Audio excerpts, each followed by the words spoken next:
I coming at you live from Kansas City. Hey, Schuhmacher. Lenny and I made the trek up here last night. Are you going to spend the whole weekend in KC? No, we're coming back Sunday, so we'll still celebrate the 4th in town. That'll be fun. Have some barbecue. Yeah, I love Kansas City. I do too. Hello, Bianca. Good morning. Good morning, Harry. How are you? I'm doing all right. What is it, like 6 a.m. there? Feels like it. Jennifer, Harry, what is this hat you're wearing? it is from Macy's coffee shop, not the department store, in Flagstaff, Arizona. It's a fantastic place. That is so cool. It's probably not a chain. It's not a chain. It's not a chain. Yeah. It's not what. Jen, you would never go to a chain coffee shop, right? Oh, are you kidding? I freaking love Starbucks. Hey, but God. no, but Would you know, cross the picket line? no, Scab. no. Oh, please. I love all brands, large and small alike. Speaking of, Okay, Brendan. yeah. So I'm happy to report that my first 6-pack of Ultra Light just came in the mail. Ultra right. I'm sorry, Ultra Right Light. The reason I ordered this is because I ordered it right when it came out, and I wanted to see how long it took them to get the label approval, get the brewing contract, get it, and so it took. When did they announce that? Probably Within a week. within a week. They announced it within a week, and then it is now here. I wanted to taste it. I will note that it is a wrapped can. It is not painted, which is, not surprising. It takes a while to get painted cans. So this is, and where is it made? Do we know who makes this? I think it's in Brew Hub. They were gonna do. They had a couple places, like one in Chicago that fell through, one in Georgia that fell through, and now I think it's Brew Hub. Brewed and canned by Big Kettle Brewing Company in Lawrenceville, Georgia. So that's probably a brew hub. Brew hub. Yeah, and so I'm trying to look for the stats on it. I don't see any. I don't see any calories. I see the government warning, which is of course mandatory. No calories, no ingredients, nothing. No carbs. All right. Surprised it didn't explode. Me too. 2 of the cans were dented. It tastes like Bud Light, Miller Lite, or Coors Light. So it's just a very standard light lager, Pilsner beer. All right. That's enough of that. Wasted too much time. Welcome, ladies and gentlemen, to BeerNet Radio. This is our Wednesday warehouse segment where we gather our editors to talk about the week's news. We're again recording this on Friday, June 30th, because we'll be out the first 2 days of next week. So we wanted to get a jump on it. I'm here with Jen Litz Kirk. I'm here with Jordan Fastball Driggers. I don't know why we call him that. And we have Bianca Bruno joining us as well. So we got a few topics to talk about. Jen, you want to start with what do you want to start with? Let's get Constellation out of the way. They just reported. So let's go ahead and do that. Big quarter. So shipments were better than I think the last quarter. Shipments were actually down, but they were up 7.5%, even against a tough comp of up 17. And then depletions were up 5.5 for beer. But I don't know that was quite what people were expecting. I think people were expecting maybe a little bit more, but then they said on the call that obviously March was a little touch and go, but things have gotten better since. So I didn't get to hear the entire questions. I heard the question session was short because they've had very long preambles the last couple of earnings. It's almost like they're trying to shorten the time for questions. Although that's the oldest trick in the book. Yeah. But this was a victory lap quarter, more or less, right? Yeah. So, it should be. Beer hadn't done that great. And they can, I'll tell you the stat that jumped out at me was Oro at a quarter of a share point. That's in food. Yeah. That's pretty big. And so then you consider that Modelo Especial is doing that well, even with the cannibalization from Oro, which it has to be. Well, I think that was the most interesting point today on the call was that Bill said that Oro is doing a bit better incrementality wise than they expected. Yeah. And he said they were pleased with it in the test markets last year, but now they're seeing even better results. Yeah. It wasn't clear, at least I don't think so, what he was talking about with incremental, if it was just to Modelo or the whole entire Constellation beer portfolio, because I would think that would still affect Premier, Corona Light, if he was just talking about Modelo brand family. Yeah. Right. Or maybe too, I mean, between Modelo and Modelo Oro, you would think just from like an intrinsic standpoint, the Modelo Oro would stand to get more Bud Light drinkers because it's a light beer, right? Yeah. So maybe it's getting some of those jump balls. Who knows? And Mick Ultra. Yeah. Yeah. But they did say they blamed the slowness on the cold weather in California in March, but they said after that, trends accelerated. They were up double digits in Texas, Florida. Modelo Especial was Texas, Florida, Illinois, North Carolina, and California too. So One other humming. Yeah, back to cooking, as you say. One other thing that I did kind of hear for a second on the Q&A was that they were working on their price pack architecture. So basically, I guess like a type of mix, kind of like what soda does, to where even if it's a more premium brand, any kind of consumer can find something they can afford. So that's kind of interesting, right? Even if it's like a 16-ounce single serve or that sort of thing. So that was interesting. That's very Anheuser-Busch of them. I mean, they have a lot of run room just on physical distribution of all of their brands and effective distribution. And I don't know if these terms still mean anything to anybody, but in my day, physical distribution meant just how many accounts the brand is in compared to total accounts. Effective distribution means how many different packages you have in each account compared to the total account base. So they have a lot of run room on effective distribution because they're still will draft, but even in off premise, they still lack a lot of the package sizes that AB has. And like I said, I think maybe in the last podcast, that if AB is going to lose shelf space, it's because they're kind of considered overspaced anyway, because they do just have a lot of packages and not all of them are turning super fast. All right, enough speeches by me. What's the next topic? Let's go to Monster Bang. What do y'all say? The Monster Bang marriage. Who would have thunk it? Bianca. Bianca, did you thunk it? I mean, a lot of people thunk it just because of all those bills that Bang owes to Monster. And so now that appears to be happening. So this week, and their affiliates, of which there are many,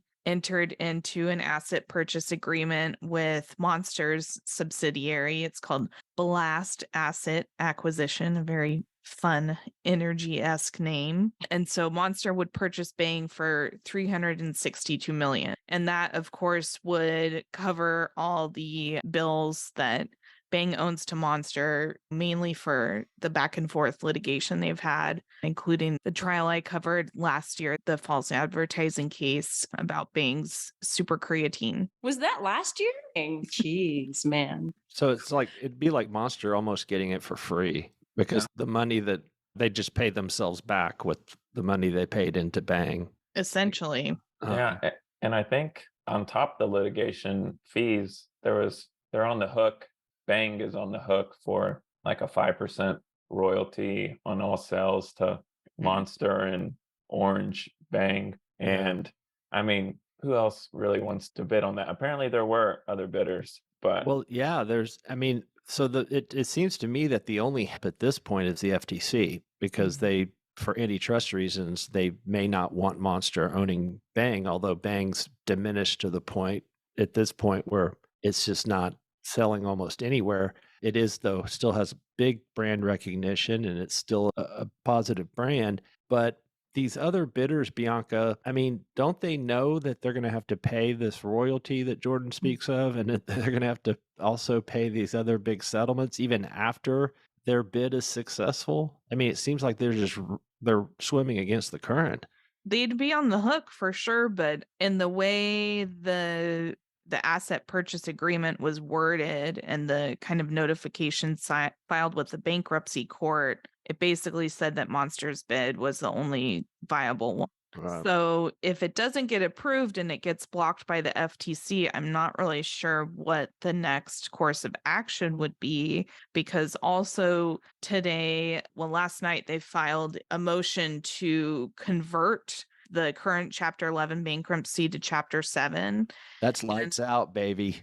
Yeah. Chapter 7 means that there's no going concern. You're selling the trucks, we're selling the tires, we're selling the tools, we're selling the scrap metal in the back of the warehouse, or anything that's there is going on eBay, gone. cash on the barrelhead, make your best offer. We're going 9 nights. It's 9-night time for the baby bear. I can't think of any more similes, but yes, chapter 7 means the banks are saying no mas. We Yeah. are done with this bullshit. Pay us whatever it's worth. We don't give a shit. And the FTC is going to have to come up with some pretty compelling reasons to stop such a clean sale. The question to me is, and we've talked about this a little bit, is if Monster is successful, what are their intentions? Are they going to shut it down? Are they going to keep it resurrected at another price point, maybe higher, maybe lower? Are they going to, because that has to go into the FTC's decision. If Monster's intentions are to shut it down, that decreases competition. And Yeah. I don't know if there'd be game for that. So it's an interesting, the reason we cover it is because Bang is a brand that beer wholesalers built. And so there is an interest, but I also think it's an interesting case study Yeah. of how antitrust works and, how brands just get bounced around. Maybe Pepsi comes in at last minute and just cleans the whole thing. God. Don't even talk about Pepsi, Harry. Yeah, I reached out to a wholesaler who effectively used to have Bang, beer wholesaler, and they were like, no, there's still juice to squeeze in that orange. Like you know what? And the more I think about it, the more, look, obviously proof's in the pudding. Jack Owak is not a fantastic businessman, but that doesn't make him an uncompelling character to many people, right? Obviously, Who says, yeah. so there's still a viable brand there. Oh, Maybe don't kill the brand, right? Well, Monster doesn't. If I were Monster, I would buy it to kill it. I don't need that brand out there unless they feel that the energy beverage market is large enough now to be able to segment it more and just kind of cover their flank against other would-be Jack Owaks that might come in and undercut them. It'd be a defensive move. We were talking about economy energy brands not long ago, and that could be a move. So do you think there's more concern with Monster getting bigger or Monster just taking it and out of shutting it down? Yeah, same, Jordan. I'm wondering the same thing. Like, does the FTC see more danger in Monster bringing on a sizable competitor and the market being less competitive that way? Or does the FTC see more danger in them effectively killing a competitor, but the competitor is not even that existent right now? Yeah. Let's keep the metaphors going. He's in the ICU. He's on life support. His kidneys are just starting to shut down. Yeah. Pulling the plug or making Frankenstein. And yeah. Oh, wow. Even taking it real far. And do you think they would keep Jack on as like a spokesperson? Is there a way where they keep Jack on? Sadly, no. The people who love Jack really love him. Exactly. I mean, that's part of Bang's secret sauce. Totally. Is the people who have heralded Jack Owak. Right. Absolutely. No, I would love to see Jack return in a big way, just for the entertainment value and the memes and the Instagram. But yeah, I don't think anybody that's going to put that kind of money in it is going to bring him back because he's just so unpredictable. And there's just the risk assessment there isn't great. I mean, I saw him in the flesh in court, and he did not listen to any of his attorneys. So, or he's the judge. Kind of like Trump. He just says whatever the fuck he wants. That guy, no fear. I wish I were more like that. Me too. Jen. Dad. All right. Shall we move it along to Mulvaneyville? Yeah, I'm not going to comment. Okay, that's cool. I already commented on Fox News. It's on Fox, which it was weird. They just cut it without asking questions. It's just like me talking and it's edited. But there was a no-win situation for Brendan on CBS. Well, I don't know. This Mulvaney video that came out, she clearly made it in response to his morning appearance. And I think for my 2 cents, which could definitely be wrong, I think it was in response to him calling the can a gift. And that was over the line for her because according to her, she was hired, right? It's a brand deal. Yeah, it's a brand deal. And I think that's a significant development in this story. Yeah. I mean, I think we all assumed it was a brand deal, but it had just never been said. So did it buy AB any points anywhere, the appearance on CBS? I don't think so. Or did it harm them? I mean, I mean, like you said, Jen, it got Dylan Mulvaney to make a video that was not flattering, and everything she said was absolutely true.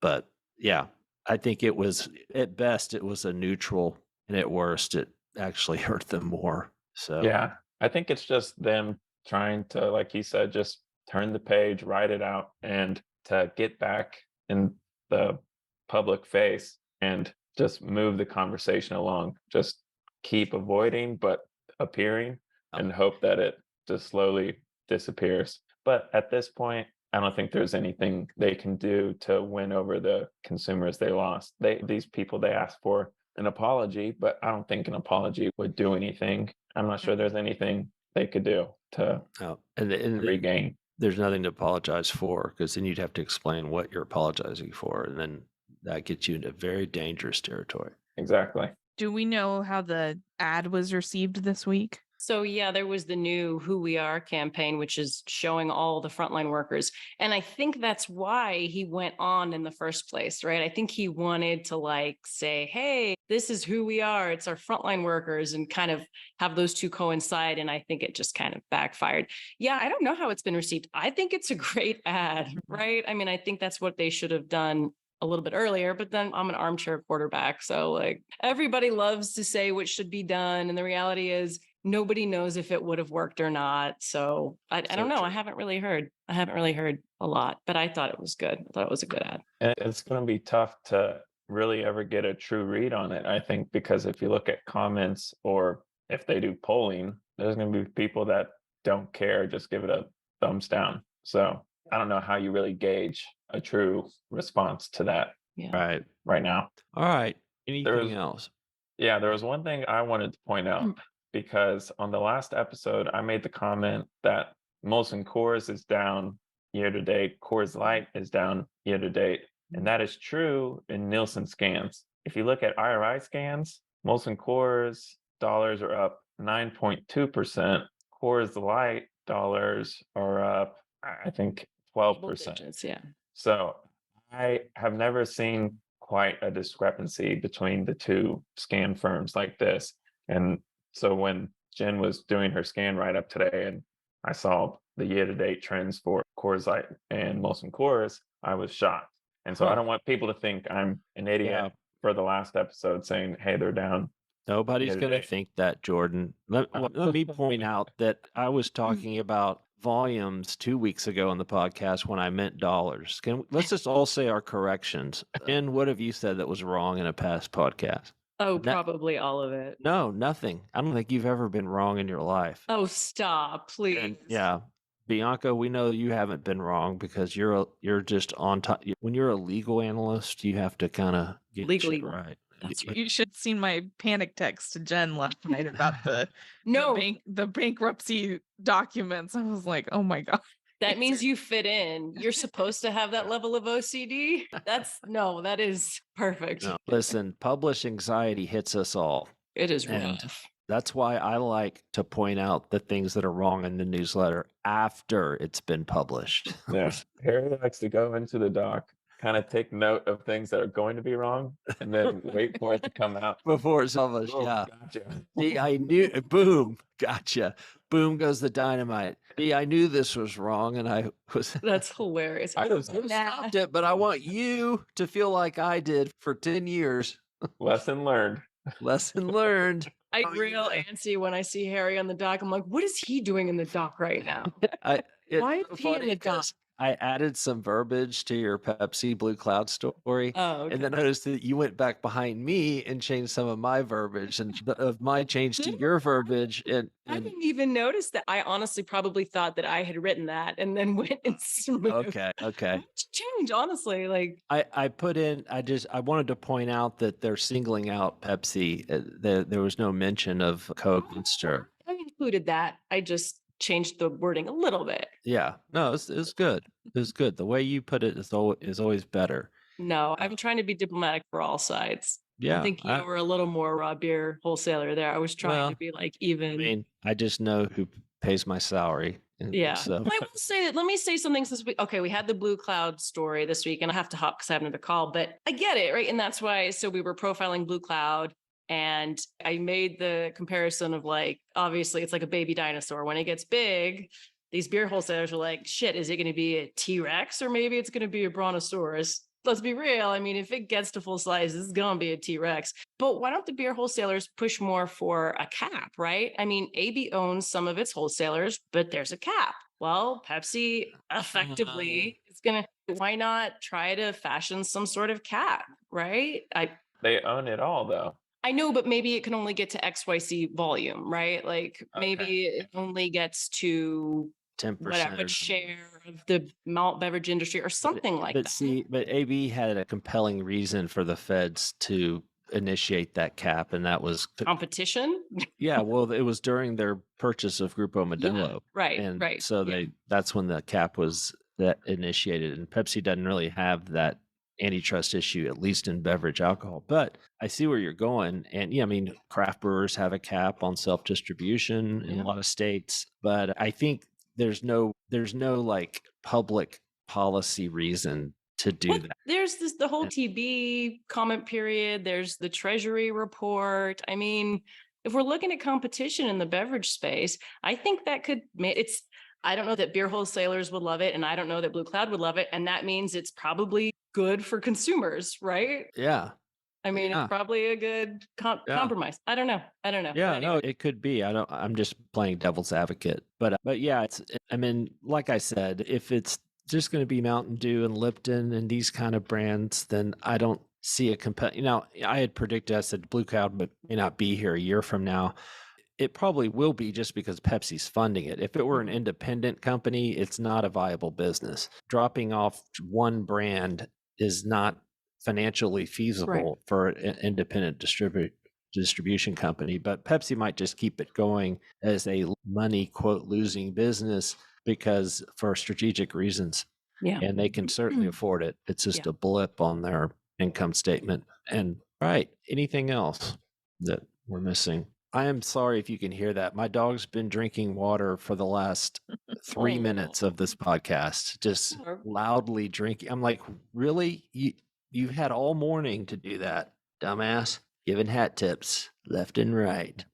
Waking up woke free. It tastes like, Wake up, honestly, free. it tastes like Culture conservative beer. it tastes like Lone Star. I wonder if it does. It does. And I wonder if they're brewing at one of the old G. Heilman breweries that used to make Lone Star up there.